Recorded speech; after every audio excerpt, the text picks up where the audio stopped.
What happens when you try to outrun prophecy? Can it be done? This family tries to do just that, but do they end up fulfilling it while trying to avoid it? Join me for this wild story about a deadly fairy prediction and find out. Along the way, we'll meet 2 handsome princes, a beautiful princess, and a lot of cockchafers and peacocks, and even a feisty little dog that makes all the difference in their fates. Friends and fiends, get comfy and cozy, summon your familiars, light your fairy lights, and grab a mug of your favorite tea and follow me.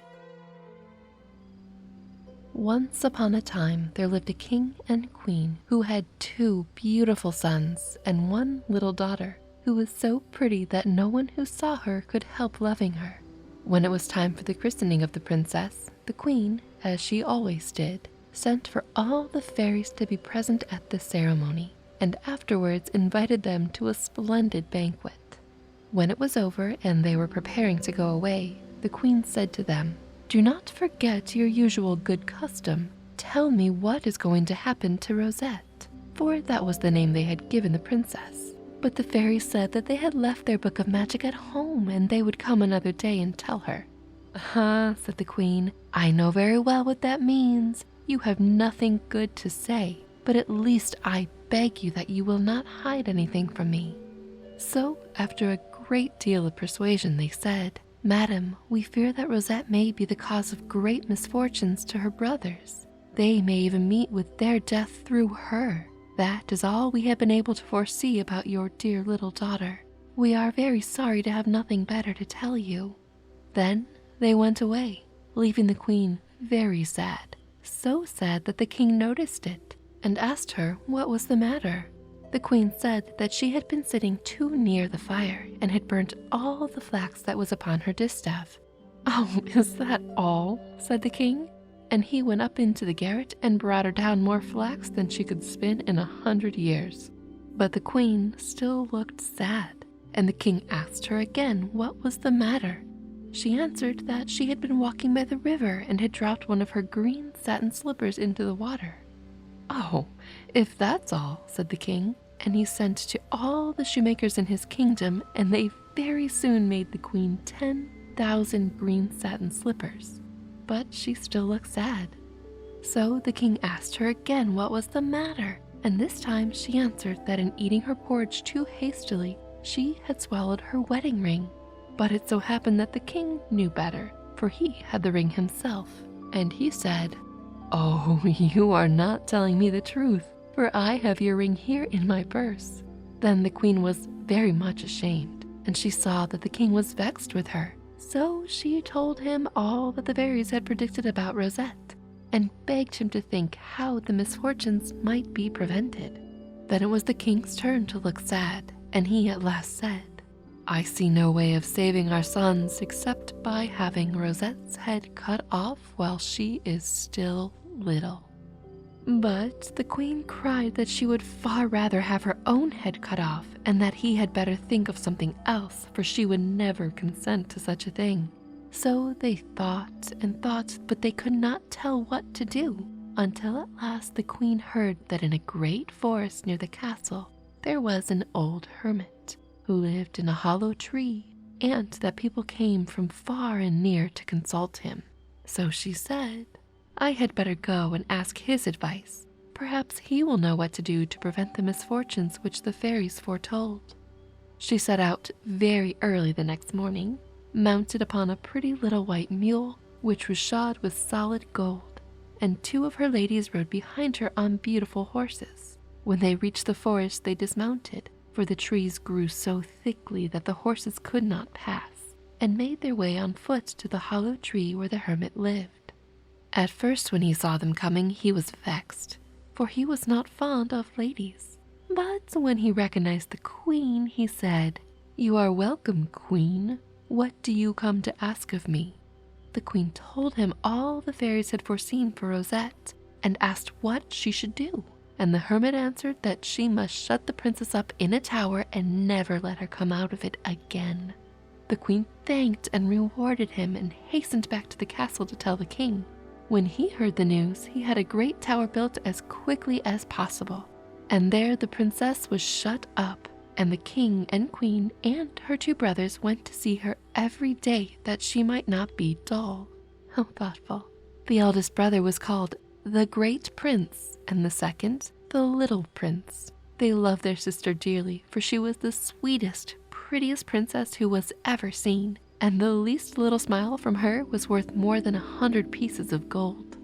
When Rosette was 15 years old, the Great Prince went to the king and asked if it would not be soon time for her to be married, and the little prince put the same question to the queen. The majesties were amused at them thinking of it, but did not make any reply. And soon after, both the king and queen were taken ill and died on the same day. Everybody was sorry, Rosette especially, and all the bells in the kingdom were tolled. Then all the dukes and counselors put the Great Prince upon the golden throne and crowned him with the diamond crown, and they all cried, "Long live the king!" And after that there was nothing but feasting and rejoicing. The new king and his brother said to one another, "Now that we are the masters, let us take our sister out of that dull tower which she is so tired of." They had only to go across the garden to reach the tower, which was very high and stood up in a corner. Rosette was busy at her embroidery, but when she saw her brothers, she got up and, taking the king's hand, cried, "Good morning, dear brother. Now that you are king, please take me out of this dull tower, for I am so tired of it." Then she began to cry, but the king kissed her and told her to dry her tears, as that was just what they had come for, to take her out of the tower and bring her to their beautiful castle. And the prince showed her the pocketful of sugar plums he had brought for her and said, "Make haste and let us get away from this ugly tower, and very soon the king will arrange a grand marriage for you." When Rosette saw the beautiful garden full of fruit and flowers with green grass and sparkling fountains, she was so astonished that not a word could she say, for she had never in her life seen anything like it before. She looked about her and ran hither and thither gathering fruit and flowers, and her little dog, Frisk, who was bright green all over and had but one ear, danced before her crying, "Bow wow wow," and turning head over heels in the most enchanting way. Now, curiosity got the best of me, and I did break Fairytale mode to look up why a puppy might be bright green. And it's a real thing. Rare, but apparently some are born this way due to their own ways dyeing their fur while they are gestating. It does wear off over time though, but I am unsure what this means about Rosette's dog Frisk, other than he is brand new to the world or might need a bath. Hard to come by in the tower, maybe. Everybody was amused at Frisk's antics, but all of a sudden he ran away into a little wood, and the princess was following him when, to her great delight, she saw a peacock who was spreading his tail in the sunshine. Rosette thought she had never seen anything so pretty. She could not take her eyes off him. And there she stood, entranced, until the king and prince came up and asked her what was amusing her so much. She showed them the peacock and asked what it was, and they answered that it was a bird which people sometimes ate. "What?" said the princess. "Do they dare kill that beautiful creature and eat it? I declare that I will never marry anyone but the king of the peacocks, and when I am queen, I will take very good care that nobody eats any of my subjects." At this, the king was very much astonished. "But, little sister," he said, "where shall we find the king of the peacocks?" "Oh, wherever you like, sire," she answered, "but I will never marry anyone else." After this, they took Rosette to the beautiful castle, and the peacock was brought with her and told to walk about on the terrace outside of her windows, so that she might always see him. And then the ladies of the court came to see the princess, and they brought her beautiful presents. Dresses and ribbons and sweetmeats, diamonds and pearls and dolls and embroidered slippers. And she was so well brought up and said, "Thank you," so prettily, and was so gracious that everyone went away delighted with her. Meanwhile, the king and the prince were considering how they should find the king of the peacocks, if there was such a person in the world.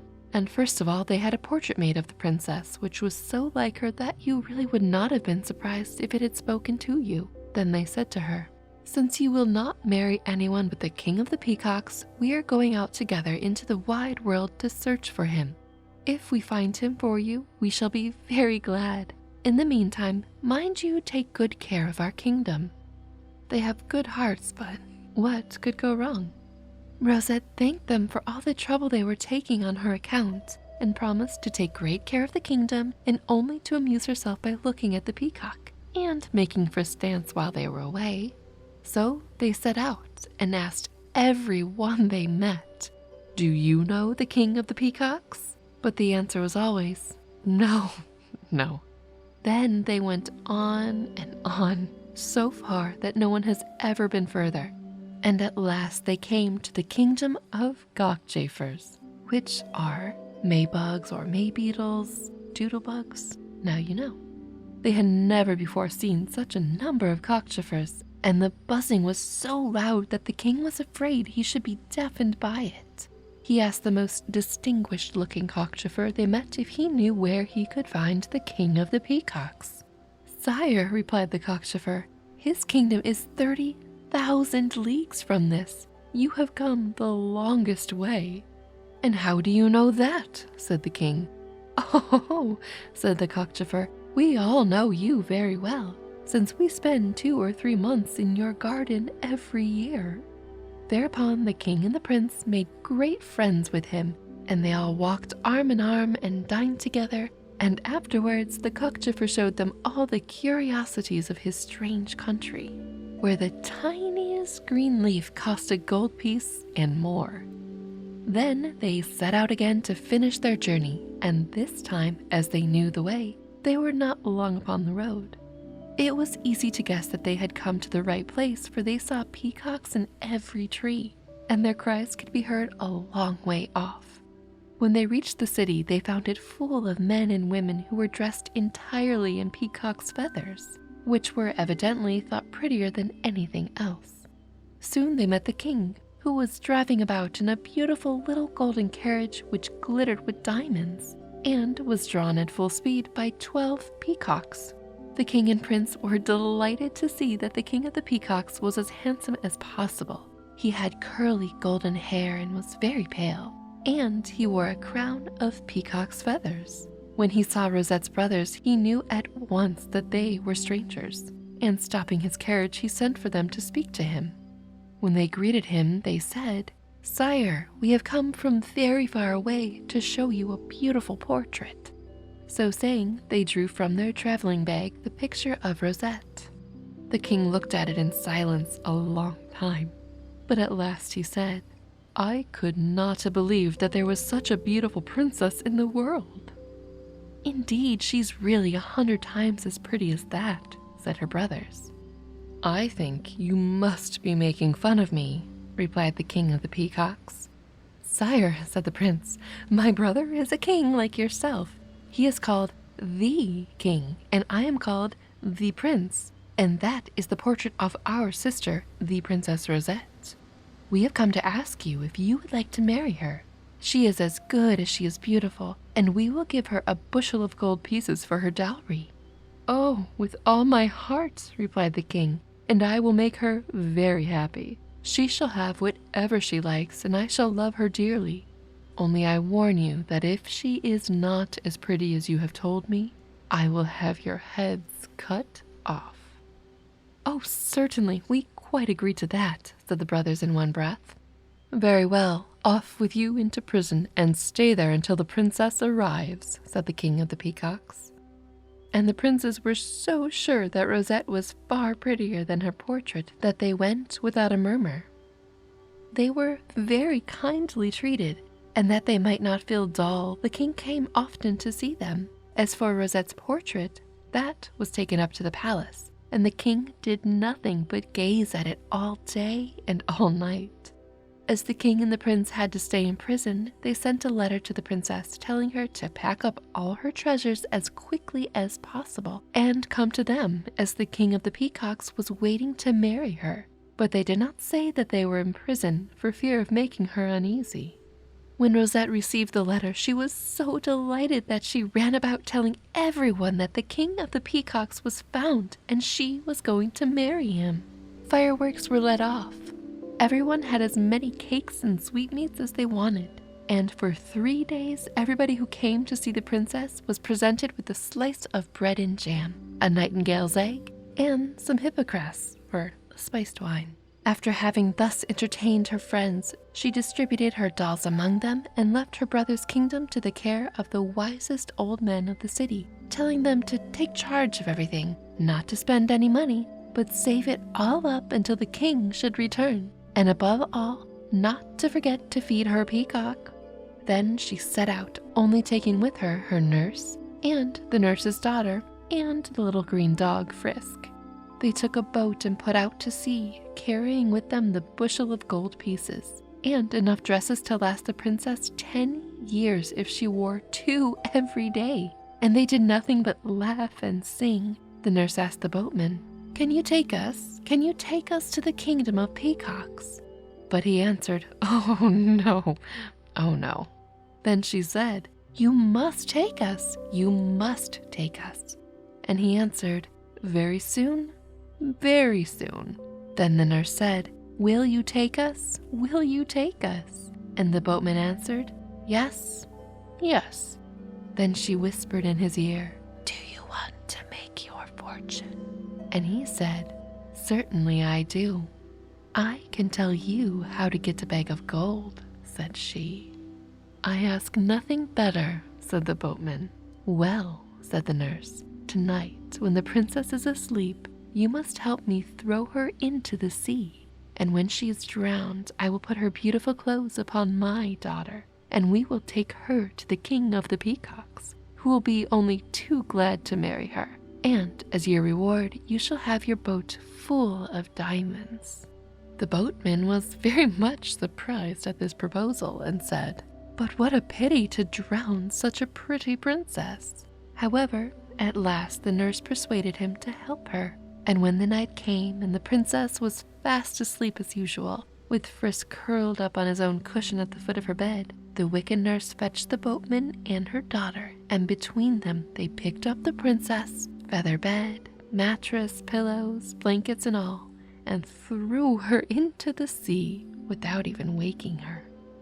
Now, luckily, the princess's bed was entirely stuffed with phoenix feathers, which are very rare and have the property of always floating upon water. So Rosette went on swimming about as if she had been in a boat, and after a little while she began to feel very cold, and turned around so often that she woke Frisk, who started up, and having a very good nose, smelt the soles and herrings so close to him that he began to bark. He barked so long and so loud that he woke up all of the other fish, who came swimming up around the princess's bed and poking at it with their great heads. As for her, she said to herself, "How does our boat rock upon this water? I am really glad that I am not often as uncomfortable as I have been tonight." The wicked nurse and the boatman, who were by this time quite a long way off, heard Frisk barking and said to each other, "That horrid little animal and his mistress are drinking our health in seawater now. Let us make haste to land, for we must be quite near the city of the king of the peacocks." The king had sent 100 carriages to meet them, drawn by every kind of strange animal. There were lions, bears, wolves, stags, horses, buffaloes, eagles, and peacocks. The carriage intended for the Princess Rosette had 6 blue monkeys, which can turn somersaults and dance on a tightrope and do many other charming tricks. Their harness was all crimson velvet with gold buckles, and behind the carriage walked 60 beautiful ladies chosen by the king to wait upon Rosette and amuse her.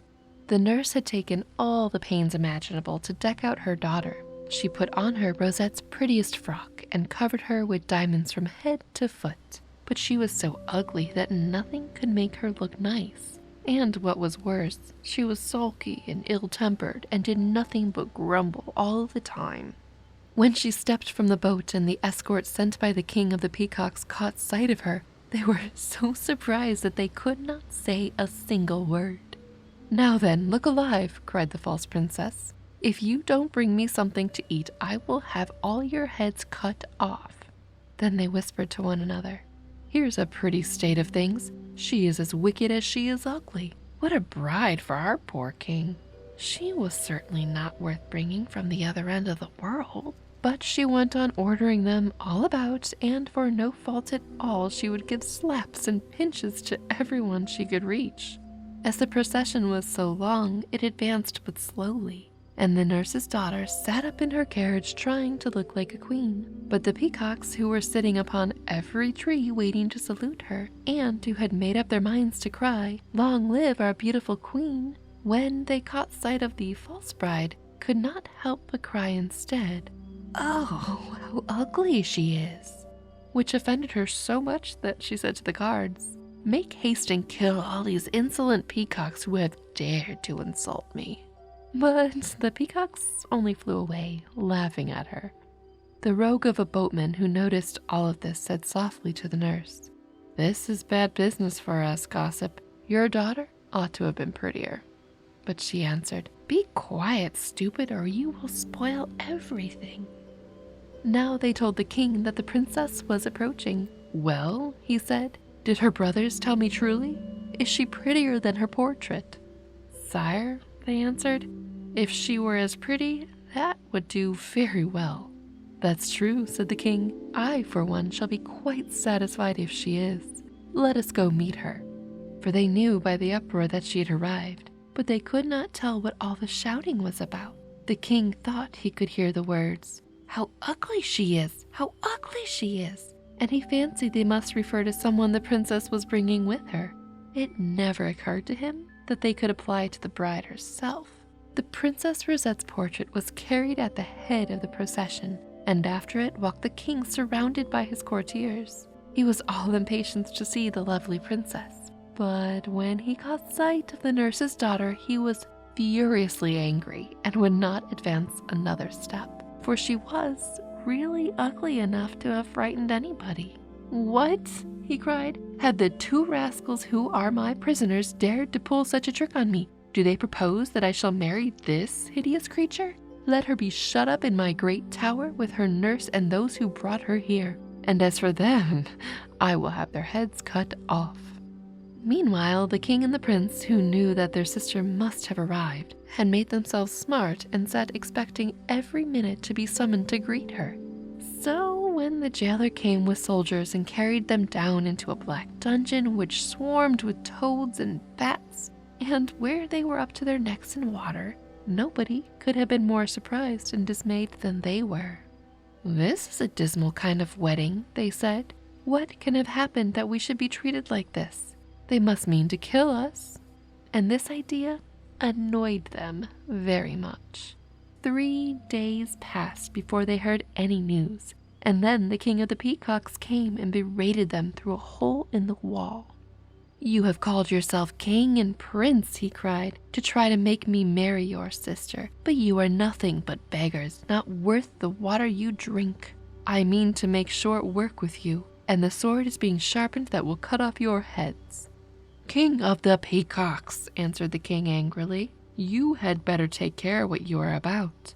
I'm as good as a king as yourself, and have a splendid kingdom and robes and crowns, and plenty of good red gold that I can do what I like with. You are pleased to jest about having our heads cut off. Perhaps you think we have stolen something from you?"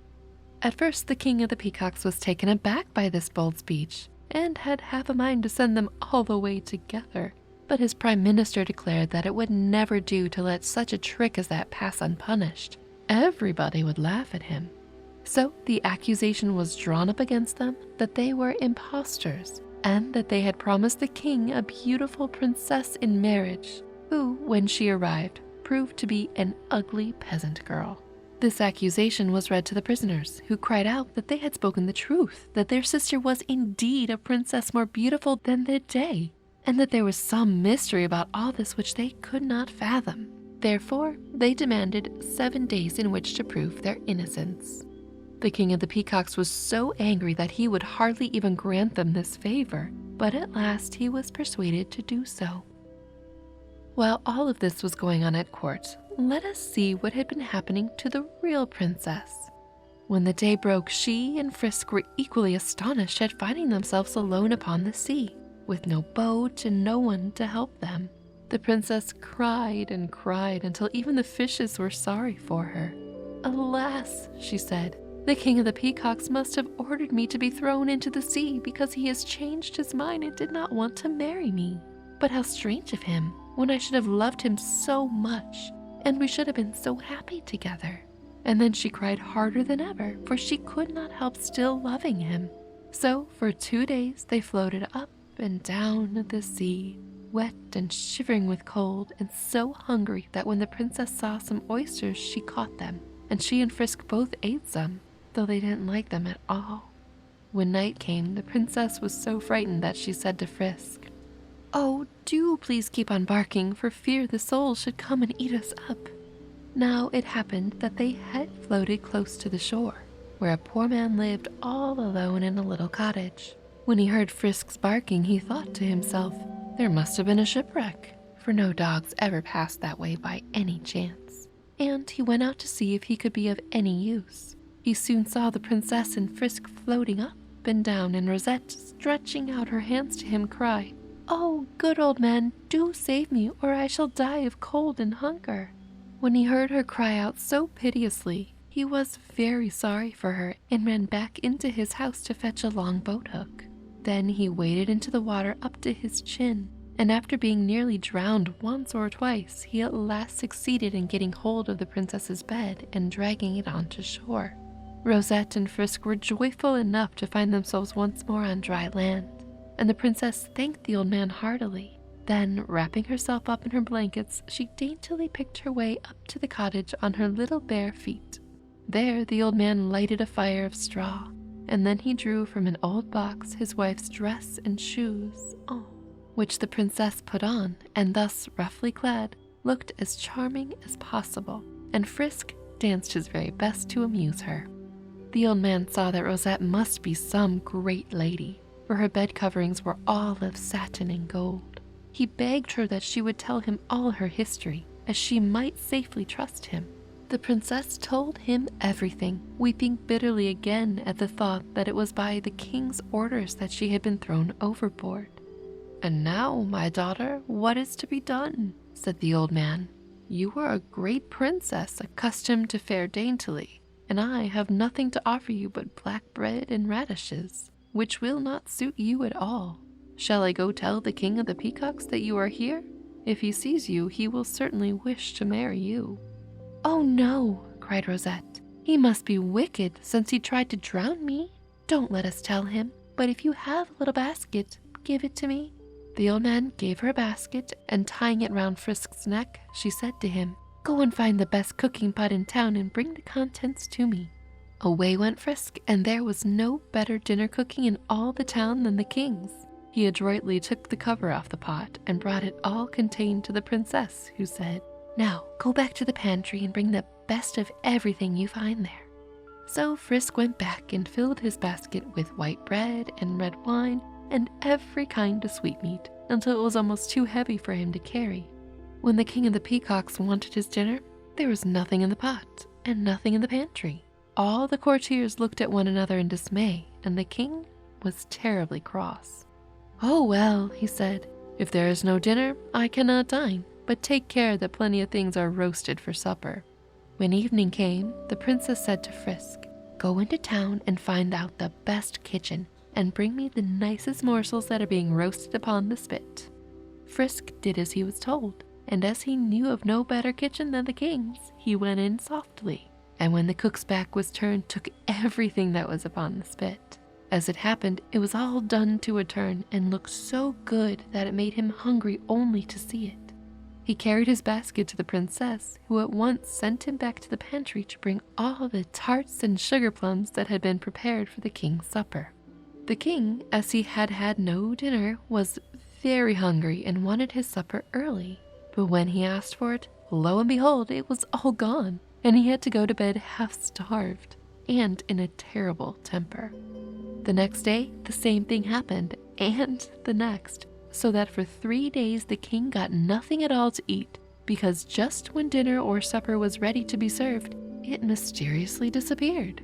At last the prime minister began to be afraid that the king would be starved to death, so he resolved to hide himself in some dark corner of the kitchen and never take his eyes off the cooking pot. His surprise was great when he presently saw a little green dog with one ear slip softly into the kitchen, uncover the pot, transfer all of its contents into his basket, and run off. The Prime Minister followed hastily and tracked him through the town to the cottage of the good old man. Then he ran back to the king and told him what he had found out and where all his dinners and suppers went. The king, who was very much astonished, said he should like to go and see for himself. So he set out, accompanied by the Prime Minister and guard of archers, and arrived just in time to find the old man and the princess finishing his dinner. The king ordered that they should be seized and bound with ropes, and frisked also. When they were brought back to the palace, someone told the king, who said, "Today is the last day of respite granted to those impostors. They shall have their heads cut off at the same time as these stealers of my dinner." Then the old man went down to his knees before the king and begged for time to tell him everything. While he spoke, the king for the first time looked attentively at the princess, because he was sorry to see how she cried.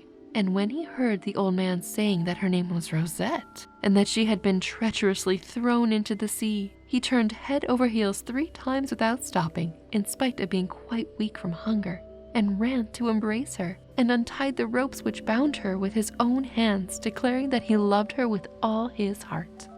Messengers were sent to bring the princes out of prison, and they came very sadly, believing that they were to be executed at once. The nurse and her daughter and the boatman were brought also. As soon as they came in, Rosette ran to embrace her brothers, while the traitors threw themselves down before her and begged for mercy. The king and the princess were so happy that they freely forgave them. And as for the good old man, he was splendidly rewarded and spent the rest of his days in the palace. The king of the peacocks made ample amends to the king and prince for the way in which they had been treated, and did everything in his power to show how sorry he was. The nurse restored to Rosette all her dresses and jewels, and the bushel of gold pieces. The wedding was held at once, and they all lived happily ever after, even to Frisk, who enjoyed the greatest luxury and never had anything worse than the wing of a partridge for dinner all the rest of his life. The end of the fairy tale, Princess Rosette. I do hope you enjoyed the telling of it. It was full of twists and turns, treachery, terrible fairy prophecies, the works. Now, it is a truth universally acknowledged that a single man in possession of a good fortune must be in want of a wife. And for myself, it is a truth universally acknowledged that in times of stress or duress, stories seem to help a bit, which is why I'm so thrilled to keep reading and sharing with you, especially this next one, none other than a bit of Jane Austen's Pride and Prejudice. It's tea time, it's romance, it's drama, and in this particular installment, it's Mr. Darcy's unpardonable slight against Lizzie Bennet. It's also quite a long video without a single ad break, which is ideal for zoning out with or falling asleep to. And the best part, you don't have to wait for it. You can watch the story right now on Nebula first, before it's out on YouTube. I'll be releasing all of my stories early on Nebula first, and you can find all of my past stories and ASMR videos on Nebula as well. My favorite and most used Nebula feature is actually the app where you can download and play all the stories and videos on the go. Now, A Bit Late is a small, quiet corner of the internet, and Nebula's support does make a difference in sharing stories with you. And with news and uncertainties and fresh fears streaming in from everywhere all the time, stories and respite are more important than ever. Nebula is a collection of conscientious creators, each with their own niche and speciality, like Tale Foundry's original series, Worldsmiths, which dives into the minds of brilliant creators, only available on Nebula. Watching on Nebula directly supports the creator, and watching A Bit Late videos on Nebula helps me to make more videos. To get early access on Nebula first and access all of my videos without ads, please check out my links. go.nebula.tv/abitlate. You can get 40% off Nebula, or $36 per year, $3 a month. And you can go watch this new classic old story right now. Nebula has absolutely made a difference in me making these videos, and by signing up using my links, it makes it more possible. I hope these videos have given you comfort or have helped you in some way. Making them has helped me. I'm thankful to be able to make more with Nebula, and thank you for checking us out. But for now, off to sleep and dream what you will, or stay a while and enjoy another tale. Whichever you choose, I'll speak to you again, and until then, Stay spooky, my friends. Good night.